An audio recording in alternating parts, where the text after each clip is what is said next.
کہیں ایسا نہ ہو کہ ہمارے جواب سے ہمارے ہر دل عزیز حکمران ناراض نہ ہو جائیں.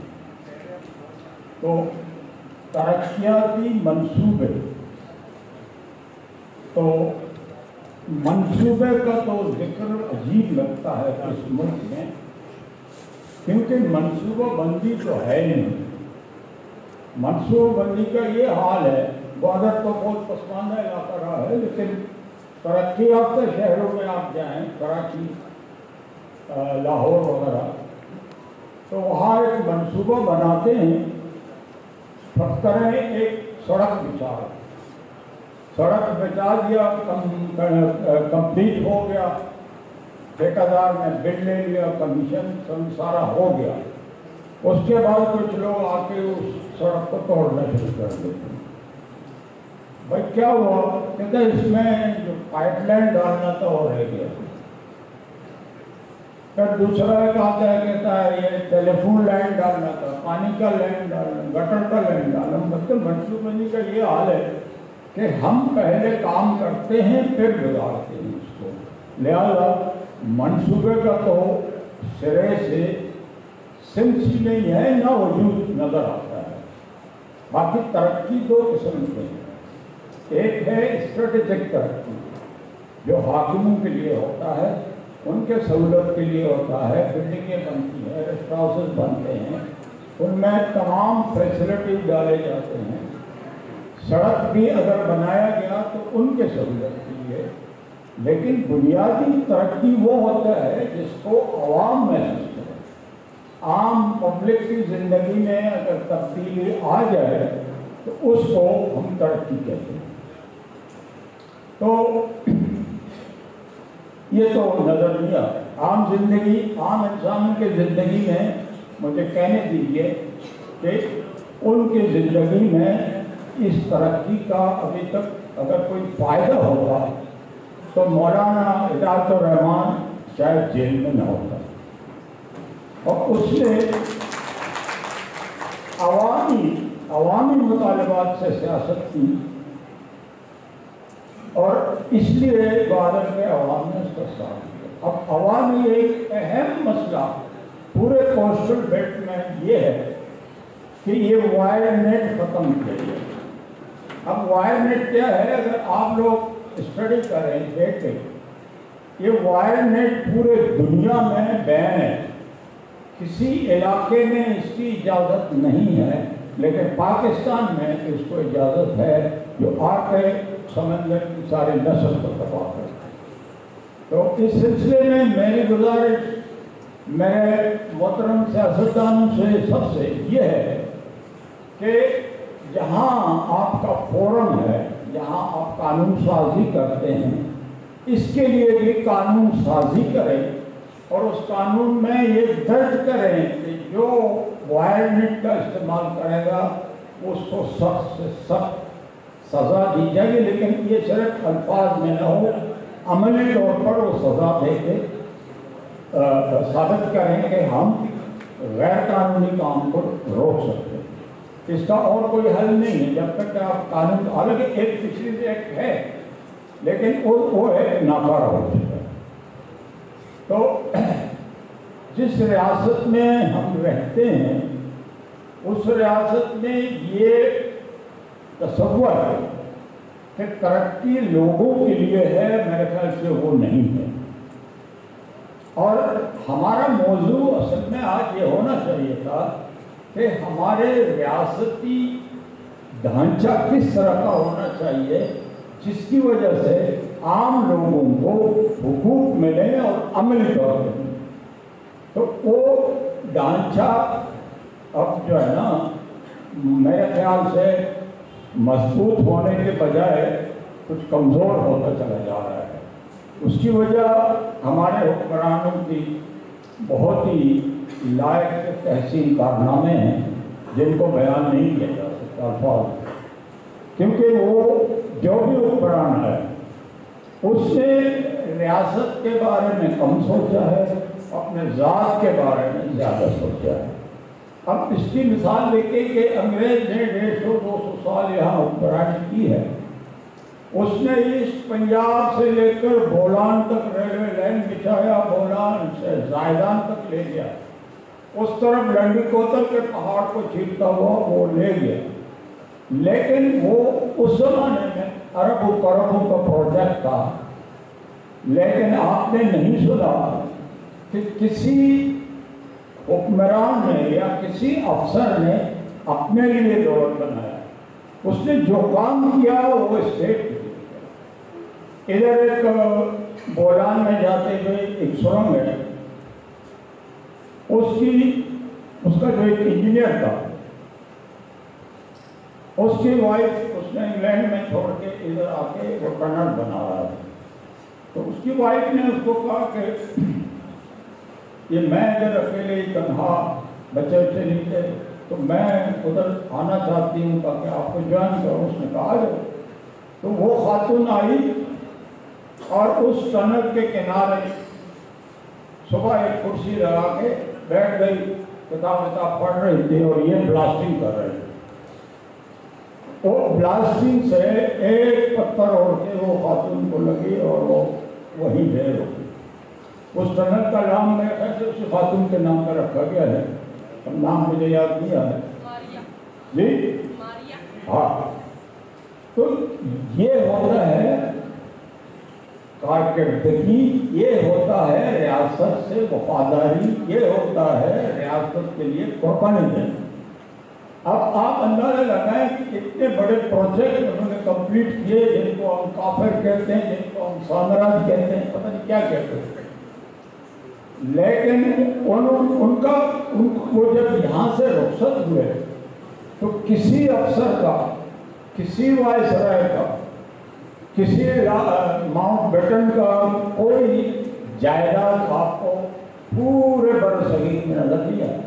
وہ جو پڑھتے تھے اسٹیٹ کے لیے کرتے۔ یہاں طرف تماشا یہ ہے کہ ریاست غریب ہوتی جا رہی ہے اور ریاست کے کارندے روز بروز امیر ہوتے جا رہے ہیں۔ لہذا یہ میں بھگوان کے تحت کہتا ہوں کہ یہ منصوبہ بندی کا لفظ جو ہے نا فٹ نہیں ہے۔ منصوبہ بندی یہ کرتے ہی نہیں۔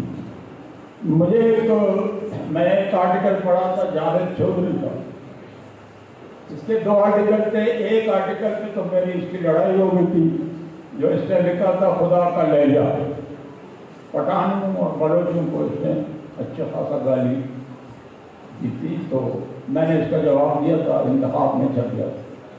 لیکن دوسرا اس کا ایک آرٹیکل تھا کہ نواز شریف ایک مرتبہ جب وزیر اعظم تھا تو وہ سنگاپور کے دورے پہ گیا، اور سنگاپور کو بنانے والا شخصیت، اس کا جو بانی تھا، وہ اس وقت ریٹائر ہو کے اپنے گھر بیٹھا ہوا تھا، آرام کر رہا تھا۔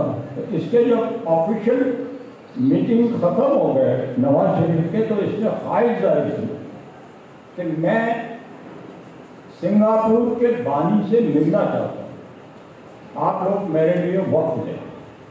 انہوں نے کہا وہ آپ اس وقت ریٹائرڈ لائف گزار رہے ہیں، ہم کوشش کرتے ہیں اگر آپ کو اس میں وقت دیں۔ اور اس کو وقت دیا گیا، اور نواز شریف جب اس سے ملا تو نواز شریف نے اس سے پوچھا کہ ہم کیا کریں تاکہ پاکستان سنگاپور کی طرف ترقی کر جائے۔ تو اس نے کہا کہ وزیر اعظم صاحب، میں آپ کو سچی بات بتاؤں یا آپ کا دل خوش کرنے کے لیے کچھ کہہ دوں؟ انہوں نے کہا نہیں، ہمیں سچ کہو۔ اس نے کہا ناراض نہیں ہونا، سچ بات یہ ہے کہ آپ لوگوں کا جو اعتقاد ہے، میں معذرت کے ساتھ آپ لوگوں کا جو اعتقاد ہے وہ یہ ہے کہ ہمارا عاقبت اس دنیا میں سنوارنا ہے، اس دنیا سے ہمیں کوئی لینا دینا نہیں ہے۔ جب آپ کا تعلق ہی اس دنیا سے نہ ہو، آپ کا بلیف اور یقین یہ ہو کہ قیامت میں مجھے سب کچھ ملے گا، تو آپ اس زمین کے لیے کچھ بھی نہیں کر سکتے۔ آپ چاہتے ہوئے بھی نہیں کرتے کیونکہ آپ کا عقیدہ آپ کا ہے۔ اس نے کہا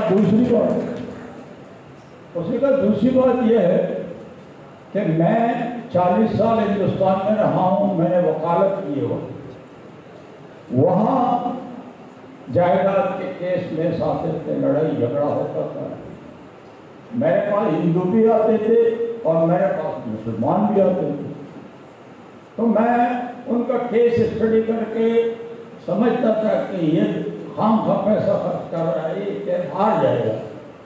تو کہتا ہے ہندوؤں کو میں سمجھاتا کہ بابا آپ اپنا پیسہ ضائع نہ کریں، اگر آپ مجھے اجازت دیں گے تو میں آپ کا پیچ اپ کرا دوں، اس پارٹی سے راضی بازی کرا دوں آپ کے پیسے۔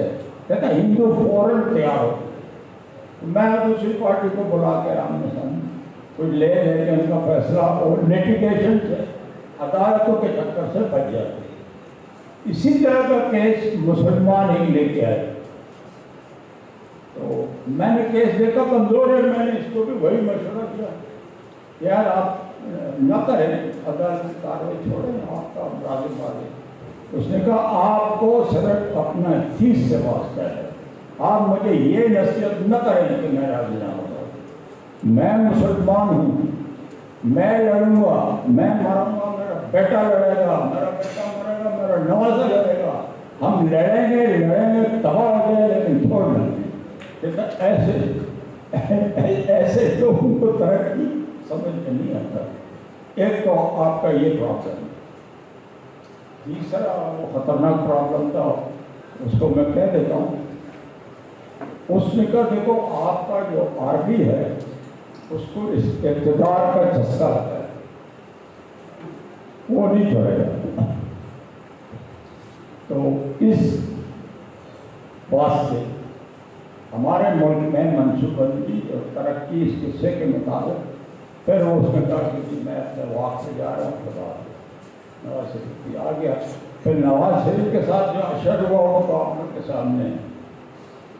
تو لہذا ہم اپنے ریاست کے کرتا دھرتاؤں کو، حاکموں کو، ٹینکس کو درخواست کرتے ہیں کہ آپ ہوش سے ناخن لیں، جس طریقے سے آپ لوگ اس ریاست کو چلانا چاہتے ہیں یہ اس طریقے سے نہیں چل سکتا، وہ رک گیا ہے۔ نہ صرف کانسٹیٹیوشنل کرائسس ہے، اکنامک کرائسس ہیں، پولیٹیکل کرائسس ہیں، اس کرائسس کو فیس کرنے کی طرف کرو۔ عوام کو اعتماد میں نہیں لیتے ہو، اب کہتے ہیں جی الیکشن آئے ہے، ایک نیا لیڈر نکلا ہے، اللہ کرے کرکٹ نہ ہوتا تو شاید ہماری جان چھوٹ جاتی۔ آپ وہ کرکٹ جیت کے آیا ہے، وہ کہتا میں نہیں چھوڑوں گا، اب کوئی کے گلے کو سب۔ الیکشن اس ملک کا حل اس وقت بالکل نہیں ہے۔ الیکشن جو پارٹی کی جیتے گا دوسرا کہے گا دادلی کا۔ یہ 1977 سے چلا آ رہا ہے اور اسی طرح چل رہا ہے۔ لہذا اس ملک کو ضرورت ہے بنیادی ڈھانچہ۔ ڈاکٹر مالک صاحب کی اجازت سے میں گزارش کرتا ہوں، میرے تجاویز ہے، کیونکہ ہم اس ملک سے پیار کرتے ہیں، ہمارے اس ملک میں ہم رہے ہیں، پلے ہیں، بڑے ہیں، ہمارے آنے والی نسلیں خدا کرے کہ وہ بھی اس ملک میں رہیں، لیکن اس کے بنیادی ڈھانچے میں تبدیلی کی ضرورت ہے، بلکہ ہمیں ایک نئے عمران نمانے کی ضرورت ہے۔ اور میں یہ گزارش کرتا ہوں، میری آواز ان تک پہنچ جائے، اس ملک کا سیاسی اور آئینی حل یہ ہے کہ یہ جو نیشنل اسمبلی کے 360 ممبر ہیں، جن پر 35 ارب روپیہ مہینے کے اندر خرچ ہوتا ہے 38 لانا، اور ان کی کارکردگی زیرو، اس کو ختم کیا جائے۔ آئین میں باقاعدہ ترمیم کریں، اس کو ختم کریں، سارے اختیارات سینیٹ آف پاکستان کو دیں، اس لیے کہ سینیٹ میں چاروں صوبوں کی برابر نمائندگی ہے اور باقی صوبائی اسمبلیاں۔ تو یہ ایک حل ہے اور یہ بہترین حل ہے اگر ان کی سمجھ میں آ جائے۔ تو میری گزارش تو یہ ہے، باقی